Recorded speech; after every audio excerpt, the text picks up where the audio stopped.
This award is not given every year. There's been periods where we've not given this award for 7 years. Barbara is the 22nd person since 1987 to receive the King's Glove Award.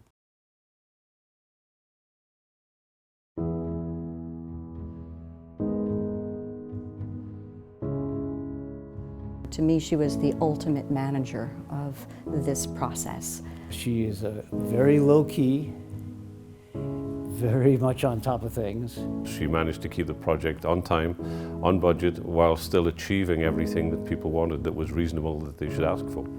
We essentially took off the roof, took off all the walls, built a new building while we continued to operate at the same time.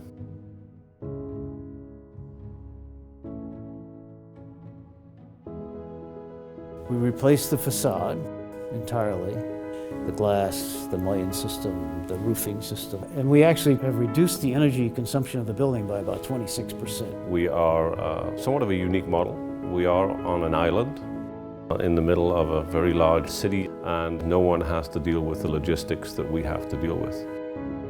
The biggest challenge was remaining open and operating at all times, and also doing it in a manner that didn't impede constructions. Because the information flow was so good, we actually grew our show during the renovation. She worked as part of the team. Barbara was there to give her comments, to give her input, and it was a team effort.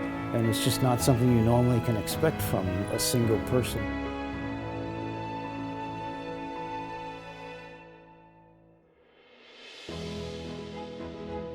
The reputation of the Javits Center maybe wasn't what it should have been back in the day, but I think everybody knows now that this is a place to do business. The reaction of the new attendees that I've witnessed is you kind of look around and you say, wow, this place is enormous. And it's very welcoming. It used to not be as welcoming. Because the basic bones of the structure are phenomenal. I mean, it's one of the great spaces in the world.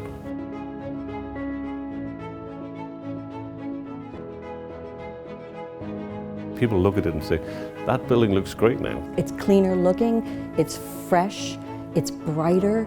When you walk into the Crystal Palace, you feel as though you are in a Crystal Palace.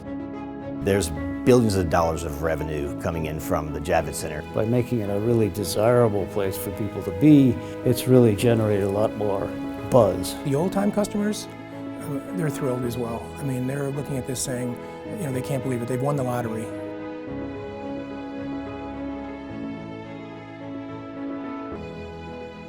I was always very impressed by the way that Barbara listened to everybody's interests and then turned around and said, well, these are the things that we can do. You knew that she was going to make the most of what she had to work with. I think I derived the most fulfillment by seeing everybody being able to deliver their piece of the project the way they envisioned it. I feel so good about what we've done here. The difference between the before and after is just remarkable. For the toy industry, this is our home once a year for almost 2 weeks. And it's important to us that it feel like a home, that we treat it like family. With the renovation, just the physical environment has given great pride to the people who work here. It's played a large role in my career. I was involved in this 10 years. It's something that you go by with your children and you show this is what we did, and it gives some excitement and it gives a warm feeling to it. We need to recognize the leadership of Barbara Lampen on this project. She's transformed a building, she's transformed a facility. It's a building we can all be proud of. I, for one, want to thank her from the bottom of my heart.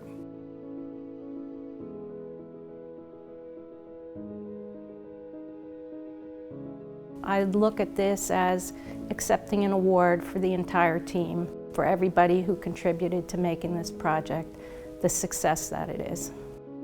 I think it's a legacy that will mean this building is here for a long time to come.